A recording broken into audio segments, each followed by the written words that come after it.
Hello, नमस्ते। मैं हूँ अनुष्का चांडक, आपकी Kathak instructor and welcome back to another Kathak tutorial. आज हम नए हस्तकों को एक्सप्लोर करने वाले हैं, जिसमें हमारा फोकस है हमारे कलाई के काम पर और हमारे टॉर्सो के काम पर फोकस करना। कई बार हम इंडिविजुअली अलग-अलग इन चीज़ों को सीख लेते हैं, लेकिन कई बार इन एलिमेंट्स का कोऑर्डिनेशन करना मुश्किल हो जाता है और इसके लिए एक स्पेशल अप्रोच की उस पे खास करके अलग से ध्यान देने की ज़रूरत होती है। उसी को आज हम एक्सप्लोर करने वाले हैं, लेकिन आगे बढ़ने से पहले एक बार मैं फिर याद दिला दूँ कि कोई भी परफॉर्मिंग आर्ट में, चाहे वो कोई भी आर्ट हो, एक मेंटर का होना, एक ट्यूटर का होना, गुरु का होना बहुत ज़्यादा इम्पोर्टेंट है। और वीडियोज़ देखने से एक रेफ़रेंस आपको ज़रूर मिल जाता है, लेकिन एक लिमिटेशन भी आ जाता है जब आप सिर्फ़ और सिर्फ़ सेल्फ लर्न कर रहे हैं। तो अगर आप थोड़े से भी क्यूरियस या इंटरेस्टेड है डांस को लेकर, तो मैं हाईली रेकमेंड करूँगी कि अब हमारे जो कथक और सेमी क्लासिकल के ऑनलाइन क्लासेस शुरू हो गए हैं, उसमें आप जल्दी से जल्दी रजिस्टर कर लें। जो हमारा सबसे पहला हस्तक है, उसमें हमें सबसे ज़्यादा ध्यान देना है हमारे बेंड और राइज़ पर, जो हमारे टॉर्सो के थ्रू होता है, लेड बाय आवर रिस्ट। इसमें हमारे पैर चलेंगे 1 2 3 4 2 2 3 4, जैसे हमने हमारा त्रिताल का जो ठेका है वो पैरों पे सीखा था, या ताथे थेतत आथे थेतत का तत्कार सीखा था, उसी पे बेस्ड हम इस हस्तक को करने वाले हैं। सबसे पहले पैरों को रिवाइज कर लेते हैं। ता थई थई तत, आ थई थई तत, right left left and left right. ये पैटर्न आप कंटिन्यू कर सकते हैं। अगर आपने देखा नहीं है, again please go into the description for reference. हाथ चलेंगे राइट, एक लूप बनाएगा, एक छोटा सर्कल बनाएगा उत्पत्ति से, और it's almost like kho kho के 2 प्लेयर्स हैं आपके हाथ, तो एक प्लेयर अपनी जगह पर आकर इसे खो दे देता है और इसीलिए ये हाथ अब एक्सटेंड हो जाता है। So it is 1 2 3 4 extended on 3 4. Once again make a small loop. Make sure कि ये जो सर्कल है वो छोटा है, सिर्फ कलाई के थ्रू ड्रॉ हो रहा है, आपको बाकी कोई भी पार्ट इंक्लूड करने की जरूरत नहीं है अपने आर्म की, सिर्फ और सिर्फ कलाई पे फोकस रखना है। गोइंग 1 2 3 4। ये जो ऊपर हाथ स्ट्रेच हो रहा है, उसका स्टार्ट जो है या शुरुआत जो है वो भी कलाई से ही हो रही है, and the same thing goes on the other side, going 1 2 3 4।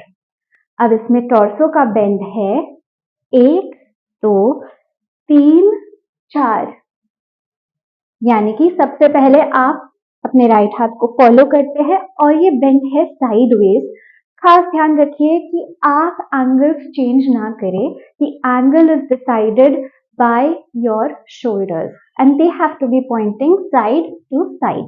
Okay, इसका एंगल बिना चेंज किए आपको सबसे पहले बेंड करना है फॉलोइंग योर हैंड, और जब आपका ये हाथ राइज होता है तो हाथ के साथ साथ आप भी राइज होते हैं, लेकिन आप आपके हाथ की तरफ नहीं देख रहे हैं, you are looking on the opposite side, लेकिन वो जो राइज है वो चिन से आपको हाईलाइट करना है धीरे धीरे as your hand stretches out.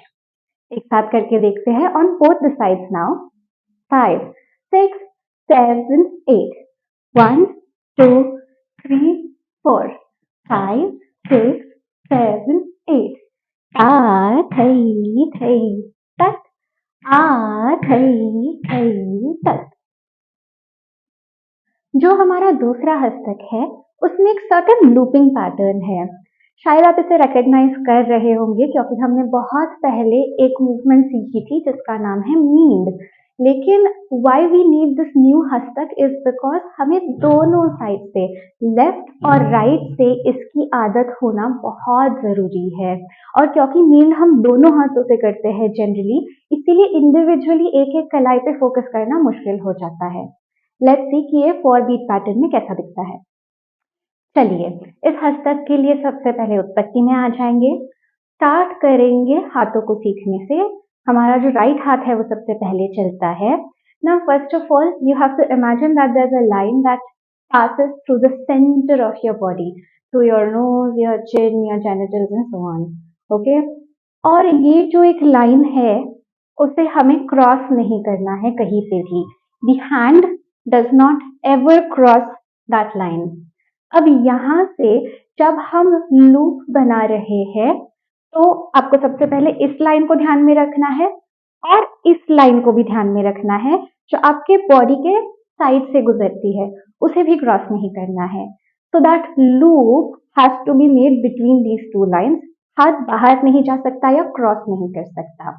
Now when you are dropping the hand, आपका राइट हाथ सबसे पहले ड्रॉप करता है, lead it by your wrist and you turn it inward. It's almost like you're scooping something inwards. Okay?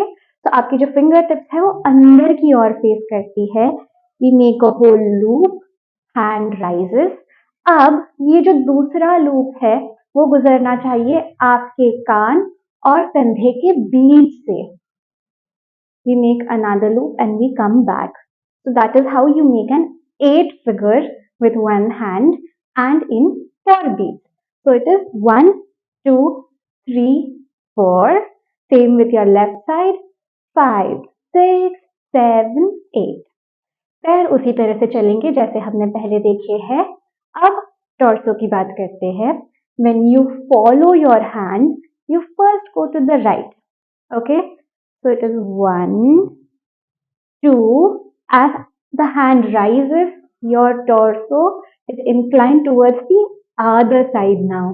Okay? So 1, 2, 3. Keep looking at your hand. 3, 4. Center again. Eye line पे देखना है. And again we do the same thing with our left hand. 5, 6, 7, 8. So this way the torso also kind of makes an 8 figure and comes back. क्योंकि इसका जो expanse है वो बहुत ज्यादा बड़ा नहीं है, हाथ बहुत ज्यादा घूम नहीं रहे हैं, उनका जो एरिया है ऑफ वर्किंग वो रिस्ट्रिक्टेड है, लेकिन वो मूवमेंट फिर भी रिस्ट्रिक्टेड या लिमिटेड नहीं लगनी चाहिए, प्रिसाइज लगनी चाहिए लेकिन लिमिटेड नहीं। और इस वजह से आपको उसे एम्पलीफाई करना है आपकी टॉर्सो के मूवमेंट से। ऑलराइट, चलिए एक साथ करके देखते हैं। 5, 6, 7, 8 एंड ता थई थई तत ता थई थई तत ता थई थई तत ता थई थई तत तत ता। And that was class for today. मुझे बहुत मजा आया ये सिखाने में। आई होप आपको भी उतना ही मजा आया हो सीखने में, और अगर हाँ तो प्लीज लाइक, शेयर और सब्सक्राइब करना ना भूले। एक बार फिर मैं आपको याद दिला दूं कि if at all you are anything close to serious or curious about dancing, I definitely recommend you to join our online classes. We have limited seating, so please join in ASAP, and I'll see you in the classes. Keep dancing.